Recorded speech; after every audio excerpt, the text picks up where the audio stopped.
Today, we have a much awaited and promised podcast. We did an example of working with a business owner with a moderately sized business, and we are going to talk about and it was an older business owner.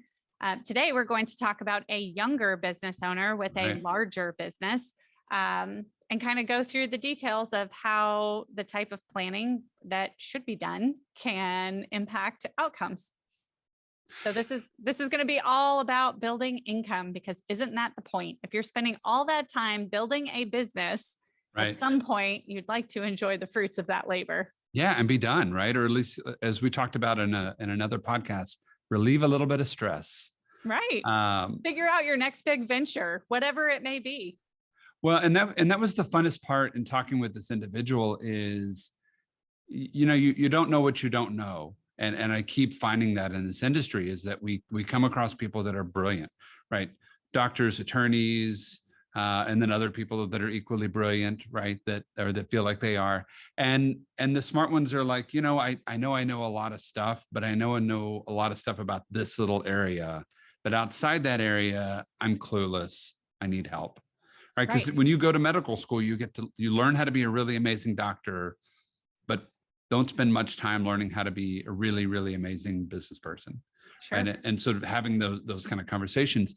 And this particular individual that we're talking about today has been, just in chatting with him, one of the hardest working people I've ever heard of. Just like burning the candle at both ends. And I think about sort of a scarcity mindset that we talked about a little bit ago. Like, if I don't keep running at 150% every single day, everything we've built just comes crashing down.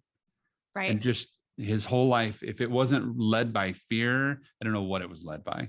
Well, it's interesting because I feel like it is also for this individual about making sure that he is really taking care of his family and that he's giving his wife and his children their best possible lives. But then it's, and so he's thinking about what that takes financially to do that for them. And the flip side of that is that he's not able to be as present as in terms of taking vacations with them and spending the time and being home early to hang out with the very people he's working so hard to provide for. Right. And so what he is working to provide financially is taking away from what he's able to provide emotionally. And I think that's that crazy juxtaposition that so many of us actually end up feeling, where we're like, no, I'm doing this all for my family. And then we're like, but wait, I don't actually get to enjoy my family because I'm never here, because I'm creating all these opportunities for them. And so I feel like, I don't know, that's a conversation that we have a lot. And it's, okay, I know if I just need to pedal faster on this bike, but then you feel like the bike is not going anywhere, that is stationary, and that you are just wearing yourself out, right? I mean, how many times do we talk about people and that's how they're feeling?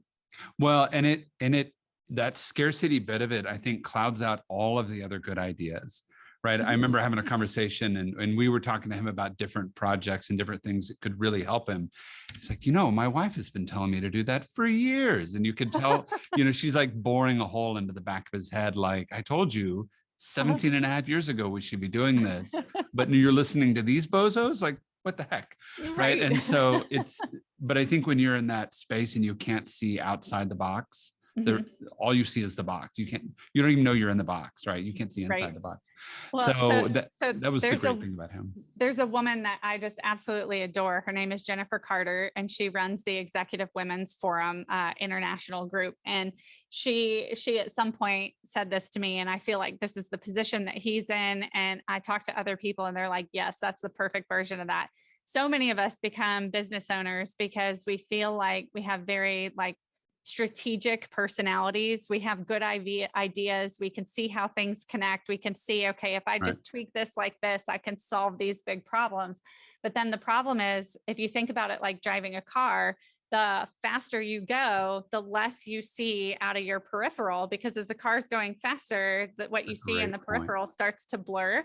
And so then you begin to get myopically focused on the things that are just right there in front of you, but you may be missing all of this beautiful scenery along the way. Or maybe you should actually turn the car onto a side road, but you don't have time because by the time you realize, hey, I should have turned there, it's already way behind you. And so I think that kind of mentality, you lose some of the brilliance of what made you decide to go into business in the first place when that happens. And I just remember when Jen was saying that to me, I just had this moment where I was like, that's exactly how I feel right now. So it's fun to me to be in a position where we actually got to sit down, understand what this gentleman really wanted from his life and what was important to him, and then help him see just how easy it is to do it, given what he's already done and what he's already accomplishing. And I'm just going to throw this out there. At some point, kind of in the middle of working through the process with him, he like ghosted us for 2 weeks. And I was like, oh my God, what happened? I felt like we were on the same page. Right. And then he came back and it turned out he'd actually gone on vacation. And we were like, yes, do not call us if you're on vacation. We're taking credit. Well, and that was the fun part, is that he's such a good saver, but it's out of fear. Right. And because none of it was actually doing anything. It was sitting in a checking account. It's like, but I've got all this money in my checking account. No one can take it away from me. The market can't take it away. Yeah. And it's right there, but I don't want to lose it. Right. And so, you know, that fear of loss, I'm sorry, I keep interrupting you, but I'm having all these moments, right? That fear of loss, I think, also prevents us from seeing opportunities for growth. And I see this all the time when I'm talking to people and they come in and they're like, well, my CPA said if I do this, I won't pay as much in taxes. And I'm like, well, that's true. You might pay less in taxes, but you're leaving this much money on the table in terms of income that you could be creating for yourself if you looked at taxes in the context of the whole instead of just what you're paying this year. And so that again, it goes to that myopic focus where you miss that bigger picture. But I also think it comes from, oh, I'm afraid that I'm going to do this one thing, so I'm not going to do this one thing. But then we shut ourselves off to other possibilities that could be much more fruitful in the long run. Yeah. And that's what we talked about in that last podcast, is that it's usually not that difficult. And this is what we found with him, was that you're already doing all the hard work. You're already, like, my running joke with most people is the stupid grease line, right? If I can't be an athlete, at least need to be an athletic supporter. Like, that's our mission, is to like come along beside them and say, look, if we just tweak this way about 10 degrees, then everything you're doing just becomes amazing. Right. But you're doing all the hard work. I'm just coming in going, go 10 degrees left. And you're like, wow, that was brilliant. And I'm like, dude, you're doing all the hard work. You did the hard stuff. I just said go left a little. So, you know, for the work he's doing, he's probably sitting on, I'm trying to give you the generalities instead of the specifics, right? He's sitting on a ton of cash, just at a personal level, $500,000-600,000, almost $700,000, and doing a great job on that side of it. And the business is growing, but everything is going back into the business. Right. And so one of the big conversations we had is, look, that's great, but if the business fails and that's your retirement plan, is to sell the business and walk away, you're in a bad spot, right? Because you're basically putting it in the market goes to zero.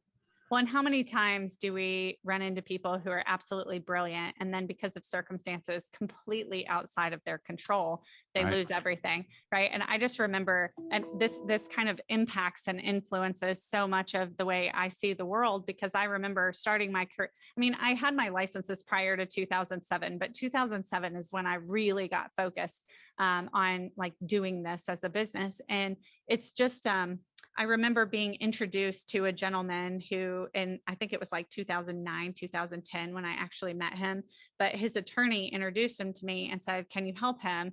He had actually been one of the largest producers of commercial drywall in the state of Texas. And when everything fell apart, no one was building new houses. And so despite the fact that he had managed to build this really successful business where he owned like 80% of the market share, he barely survived without hitting bankruptcy, right? Because that's just where things ended up. And I see that all the time. I mean, my grandfather, the same. He had a hugely successful steel manufacturing company, and he thought, I can build this bigger. And then the steel industry collapsed in the United States. And so there's all these times where we meet brilliant entrepreneurs who are just, banking on the business being it. And the reality is, if you lay some groundwork along the way, you can end up in a much better position. Right. And diversification. I mean, who would have Right. thought that we should diversify where we put our money, but we get so stuck with that Novel piece of idea. it. Right. Yeah. So he was basically the path he was on, and he's making 500 to $1 million a year at this point. Right. So that from a business revenue standpoint, to him and his family are probably in the neighborhood of 500 to $1 million, depending on how that year went. And so the path that he was on, just that kind of traditional approach, he was heading towards about a 250 to 260 from a standpoint of income at retirement, which would have been about 15, 20 years out. So Doing things the traditional way. Doing things the traditional way, right? So 260K, nothing to sneeze at. That's amazing. Good on you. But for as hard as he's working and as much horsepower as he has in the business and what he can go accomplish, that was the conversations, man. You're leaving millions and millions and millions of dollars on the table. Mm-hmm. Can we go 10 degrees left and see what this looks like? And so just by being able to save a little bit smarter, same cash flow, same everything he was doing, but adding in some of the life insurance components, adding in some of the investment components, doing that as a way to coordinate against what's going on in the business, but not have everything go back into the business, have some of it come out. Without him doing anything strategic or cool on that side, other than that, he went from about 260 to about 380. And that was just a simple exit, no cash flowing assets, just 10 degrees left. So essentially what we did in that scenario and what we modeled out was, how do you take what he's already saving and make sure that we build a big enough shock absorber to deal with market corrections so that he can have a substantially higher distribution. Right. And then the second option was, how do we fund the same tools to make sure that he has the ability to simulate a pension during his retirement and make sure that that income is guaranteed over 2 lifetimes, his and his spouse's. And so that is the framework that we're looking at, saying, if we shift the focus and we hit the easy button and we are focused on creating choices for how you take income, strategic choices for how you take income in retirement, even if your rate of return doesn't change at all, introducing those efficiencies to the distribution model, right? Those two strategies, market shock absorber or simulated pension, and he doesn't have to decide which one he wants right now. Those are automatically there. They're funded the same way. It changed his income hugely. How much is that over a lifetime, Eric, to go from 250 to 380? That's a big number. Yeah. So it was about a $3.5 to $4 million difference during retirement. Because we're planning on him retiring a little bit earlier than the average bear. He's not working until 65, but even at 55 or 60, he's got 40 years to go, 35 to 40 years to go in retirement. Right. And so another 100 to 150K a year retirement for that long, you're looking at $3 to $4 million more in income. And that's the easy button, right? Yeah, that's real money. And that's the easy button. That's just going a little bit left and being more strategic with the core. Right. And then, as you guys know, we spend a lot of time talking about cash flowing assets, or assets that produce passive income or investment income. And so as we got deeper into that, Eric mentioned the wife saying this earlier. She's been pushing either a cabin in Broken Bow or a lake house or something like that. Right. And he's always felt like, oh, it's too risky. And as soon as someone outside said, oh, look, here's how you actually do it, he became open to it. And I just had this visceral moment where I was like, oh, this is the story of me and Mike right here. I was like, you need to make sure that we talk to your wife too, so she doesn't think, who are these crazy people you talk to one time and you listen after I've been telling you to do this for 10 years. I was like, dude, you got to let me talk to her, because I can tell her my story and at least, sympathize with her and what she's probably feeling right now. But it's kind of fun when you get to see that, because Eric, when we added in one asset that produced income and we used math from an existing client's property, how did that change things? Yeah, it was amazing on that side. We went from about 260 to 530. So another almost $250,000 more in income from what he was doing at that point. And from that same 30 to 35 year picture, instead of a $3.5 million bump, it was about a $7 million bump. So we doubled what he got to go do. And it wasn't like, let's go buy Bitcoin in Africa and, figure out cold fusion. It was just a little bit left. And then let's take this core that you've built and add one exploratory project on the other end of it and just add to it. Right. And that even the exploratory project didn't require additional savings on his part because we were able to leverage the whole life insurance policy portion of the plan and borrow against it. So we kept all of the earnings inside of the policy because of the way the policy is structured. And he can use the insurance company's money to go and acquire the asset that produces income. And it made that big of a difference. And so this is where just being very methodical and logical about laying the foundation first, making sure you take care of your patient capital. The easy button will get you automatic improvements, but then actually looking for investments that are going to produce additional income that can then be reinvested and rebalanced in your plan can create even more dramatic results without adding a whole lot of pressure to what you're trying to do. And in some cases, actually minimizing it. So that's what we did. And I think he was pretty excited about it. We certainly are. Yeah. And it's so fun to talk to him afterwards and sort of throughout that process. Every time we have a conversation with him or every time we've talked to him on the phone, it's like, you can just hear his blood pressure dropping throughout the process, right? At the very beginning, man, the level of guilt that he had about what he was doing and I don't know where I'm going, but the level of guilt, but also the level of, I can't keep running at this pace or I'm going to die. I think the guilt specifically came from, and this is just my interpretation, but I think biologically you guys have it really hard because I think as men, especially in Texas, there is this heavy pressure to be both the provider and the protector. And so I think it puts you into this position that it's really hard to say, I don't know what I'm doing, and I don't know how to keep doing what I'm currently doing. And so I just, in that situation, what I really love is that he was able to have really candid conversations about what was going on and, why it was stressful in a way that didn't minimize him in any way. And we're actually able to give him a roadmap to do the things he's doing better. And just getting to the point, because he's a smart guy, obviously, right? To be able to build a business like this, for him to be able to see kind of step by step, this is actually really common sense. It's really basic. It's really easy to understand. It makes sense. And I can see all the steps. Is to him, I feel like he has this clarity of, okay, I know what to do.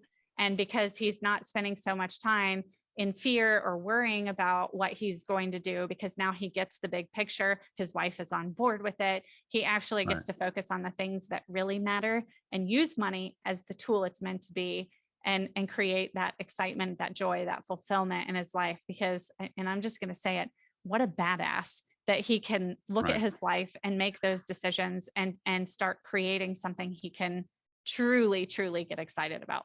Well, and the car, to your analogy with Jen Carter, right? The car slows down automatically and he can start looking around going, all right, where should we go strategically? What should we be doing to go grow it? Because now I'm not worried about the rest of it. Right. And what a cool space. So, and that goes directly into your hierarchy of wealth, right? You take care of the things at one level and you can go up to the next level, and it gets easier and easier as you start to level up. Yep, exactly. All right. Where can they find you, Mary? They can find me at The Wealth Woman, wherever you social media, Instagram, Facebook, or LinkedIn. What about you, Eric? That's the way to put it. Economics with Eric on Instagram and Facebook. We'll see you next time.